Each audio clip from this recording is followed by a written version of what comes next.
Our theme for the month of June is praise. I had to think about this word because praise requires of us some humility, don't you think? Not by way of lowering oneself, of separating or self-deprecation, but recognizing one's own limits. Praise requires us to recognize what is good, what is wondrous and exceptional beyond ourselves. The humility is freeing as you're not in control of everything. You're not responsible for everything. Beyond me, the world goes on, wondrously oblivious to me, and I'm grateful. Praise be to the grasses and the flowers. Praise be to the rain and the rainbows. Praise be to the sunlight. Yes, praise be to the summer sun, now just poised to journey back.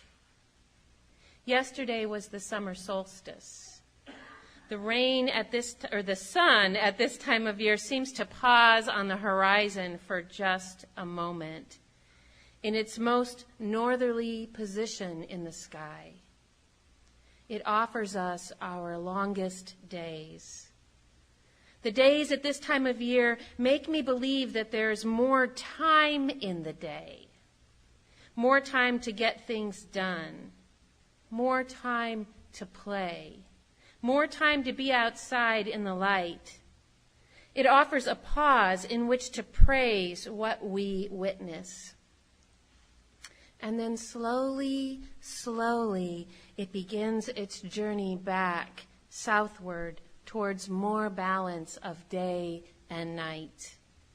It is said, and you're not going to like this, it is said that the seeds of winter are sown on summer solstice. Praise our ability to be in this moment. I want to belong to this moment. When it comes to the planet, we have much to worry about, you and I, don't we? Global climate change, conflict and how our food is produced, how best to live in this place. How best to live in this place with an eye to what it could be and a dread for what it might become.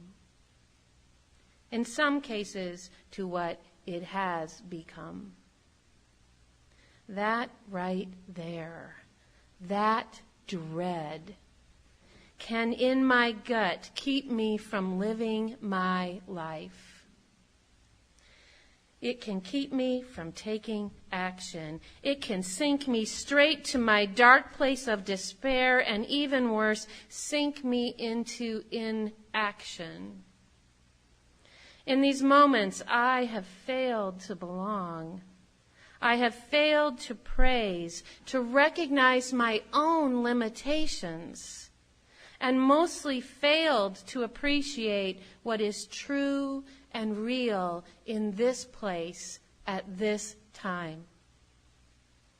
I have come to the conclusion that it is in belonging that we are saved, even resurrected. To understand that we belong to the earth, to this universe, we might try approaching it in a rather Buddhist way, with simplicity, with awareness and mindfulness. Put simply, through spiritual practice. And we can't do this unless we unclutter what distracts us, the noise, the electronics, the chatter, the monkey brain in our own heads, redirecting our attention, our awareness to those experiences that testify to our belonging in creation. Physically, you know you belong to this wild, sometimes gruesome, sometimes beautiful place. Witness human birth. It's all that painful and bloody and wonderful, heartfelt reality. We are animal. We see the same when we witness death.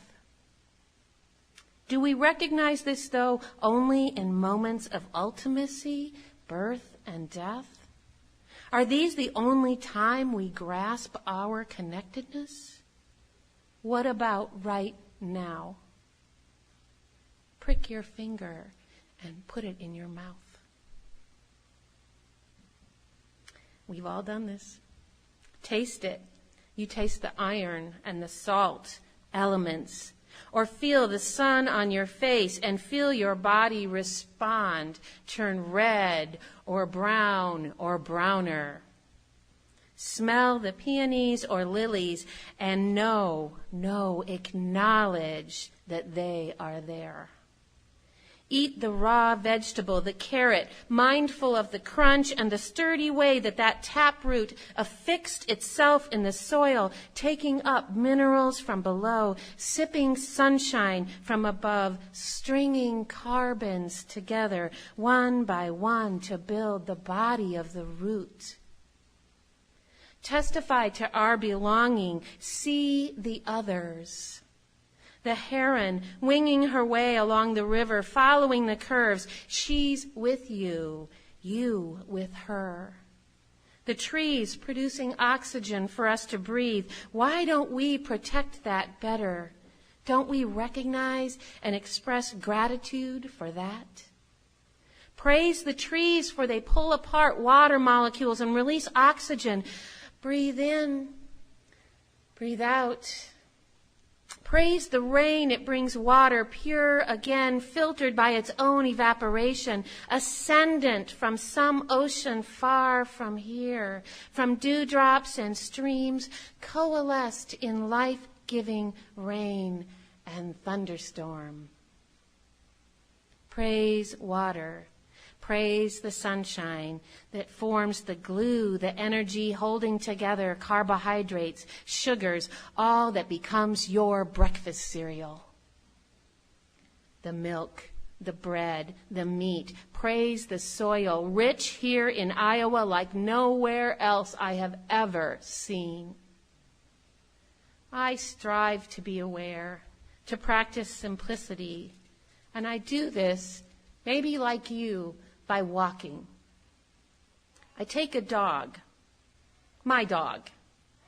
Now, she's one of the most irrational creatures I know when it comes to a thunderstorm, and she'll viciously bark at the UPS man, but to me, she's a very amiable companion. We walk on a gravel road when it's not too hot or too wet or too cold. We always take the same route, 1.5 miles out and 1.5 miles back. It's to the south of my farm. And because it's the same route, every time we notice the seasons, the vegetation, the migrations. I watch the ice leave the creek that flows under the culvert and bridge. I see the creek swell after significant rains. I see grasses go from green to brown to green again, marking the time. I know the names of the few remaining prairie plants, all living in the ditches. Needlegrass, Indian grass, big blue stem. I know the migrating birds when they come, red-winged blackbirds. They really crack me up because they'll dive bomb. If they've done, this is why I wear a hat. I'm afraid they're going to hit me because they're mad, because they think I'm after the babies. The little dickcissels, they look like little meadowlarks, if you know what meadowlarks are. If you see a miniature one, it's a dickcissel. It's a native prairie bird. I see these all the time. The meadowlark perched so naturally on the fence post, and I see deer and wild turkey. I know their hills, the steep grade or not, and I feel it in my calves when I walk.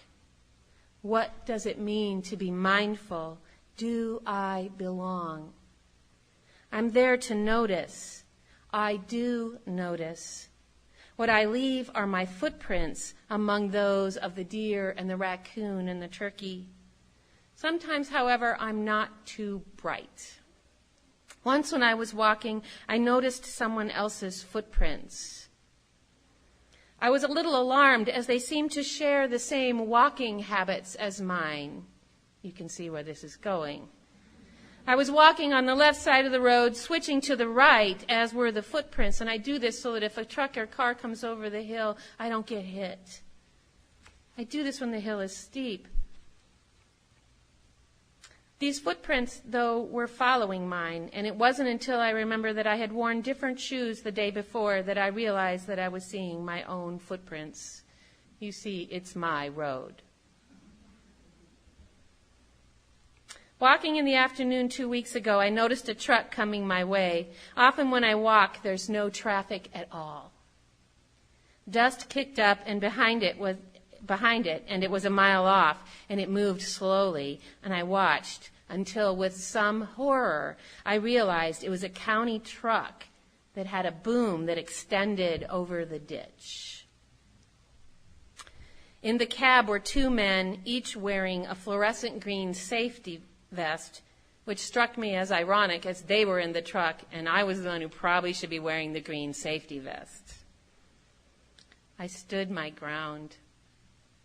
They were spraying the east side of the road, so along here, and the wind was from the east. I knew that if they did not turn off the sprayer, both the dog and I would be showered in broadleaf herbicide known as 2,4-D. I stood, and I felt as if I were standing like a protester in front of an old-growth forest. I know it's kind of grandiose. Between the trees and the bulldozers protesting the destruction, and I knew these men weren't responsible for the spray program, but still, there they were, and I stared them down. Kind of angry now for the plants, because I knew the plants were doing no harm. They were actually doing some good, adding diversity, adding nitrogen to the soil, holding the soil, feeding the insects. Among them were the milkweed, keeping the monarchs alive. These were my plants. I was indignant. Could these men name a single species of these plants that they were trying to kill? Could they justify the spray? Were the weeds really getting into the fields? Really? Look out there. There's nothing but corn and soybeans. Nothing. We've eradicated every bit of biological diversity in the field. Must we do it in the ditch as well? Apparently. Keep in mind, I've been living on this road for almost 19 years. I've lost whole beehives overnight to insecticides. I've seen the damage of drifting herbicides on the plants growing in my garden. I've been bombed by airplanes spraying the fields around us with the loud buzz of the low-flying airplanes circling back. I've run through the house, closing windows, gathering children and pets, pulling clothes off the clothesline, all to minimize our exposure. Let's just say I'm a little frustrated. So it culminates in my defiance to the county truck. The men in the truck, seeing my defiance, turn off the sprayer for less than 5 seconds. 1001, 1002, drip, drip, drip. It's still dripping. And then they signaled me very authoritative, you can go now. It was all going to be okay. And I could smell the petroleum component that causes the herbicide to adhere to the leaves, and my heart wrenched. I felt so ineffective. The boom never did stop dripping, and the indifferent wind carried a fine mist of herbicide, completely coating the dog and me. The truck moved on. My dog rolled on the gravel, trying to get the spray off her fur. I didn't know what else to do but to keep on walking. I'm more than a witness now, aren't I? I am native now, indigenous. What happened to the living things on the road happened to me. If it is sprayed, I am sprayed. And we are living out the painful side of our 7th principle, We covenant and affirm to respect the interdependent web of all existence of which we are a part. Of which we are a part. We're in baby steps, people. This is baby steps. We're in the baby steps of this new knowing. We have something to learn from indigenous peoples, and that is mostly to view ourselves as indigenous, belonging because we are Earth's citizens. Become indigenous. Know the water, the air, your food, your resources. How do you dry your clothes? Can you open your windows instead of turning on the air conditioner? What would be the one thing you could change? Ask questions. Trust our youth. They know stuff. We have empowered them in ways that we can be proud of. Continue to empower. We collectively contribute to the future, whether we wish to be aware of it or not. I know we're scared and guilty and afraid most of all that we will be ineffective. Are you so sure you're inadequate? I'll tell you right now, on a small time scale, the kind of scale that you can witness, you are. Let me remind you, though, of other successful movements, how many of those who fought for civil rights, women's right to vote, or abolition did not live to see the results. Do you think they did not despair? Do you think that they feared that their efforts were fruitless? And maybe they were not making good use of their lives? Did their efforts contribute to justice? Yes, of course. Every little push moved the arc of justice in the right direction. Take comfort in that fact. Take comfort in that. How dare we not resurrect ourselves when we possess such powerful gifts? Gifts of voice, gifts of letter writing, teaching, sharing, and simply walking as witness. Keep walking. I will. And when you despair, sustain yourself with love. Rachel Carson, whose book Silent Spring convinced us to quit using the devastating herbicide DDT, she never stopped loving the ocean. John Muir, whose efforts resulted in the formation of national parks, never stopped loving the mountains. Aldo Leopold, arguably the father of environmental ethics, never stopped loving the prairie grasses. What's your love? First, do what you must, even when it makes no sense. And then when it becomes too hard, remember what serves to resurrect you. Moonlight, wind, the feel of soil under your feet, the rainbow. Act as if what you do matters, irrational as it may seem. I went for a walk after the heavy rains on Thursday. Everything was dripping, and I could still see the storm clouds to the east. Popping out of the dark gray and blue clouds was a thick rainbow, like defiant rainbow. It wasn't one of those weak, transparent things. It looked hardy. The air was cool. And I looked along the sides of the road now to see that the milkweeds had survived the spray. There were other survivors too, and then a bird appeared that I had not seen in 2 years. It's a bobolink. It's a quintessential prairie bird. It's black and white. He was resting on the wire, his outfit making him look so formal in appearance. It was beautiful. Within a short distance of my home, it was really getting dark now, I saw a flash of light. The first fireflies of the season appeared. There were stars on the ground and stars in the sky. Praise the fireflies. Praise the stars. In spite of my own limitations, it's okay. I belong. I will do my part and make peace with that. Enough. I trust you to do your part, your arms as big as a rainbow, standing in front of spray trucks or the county board of supervisors, voting, witnessing, walking.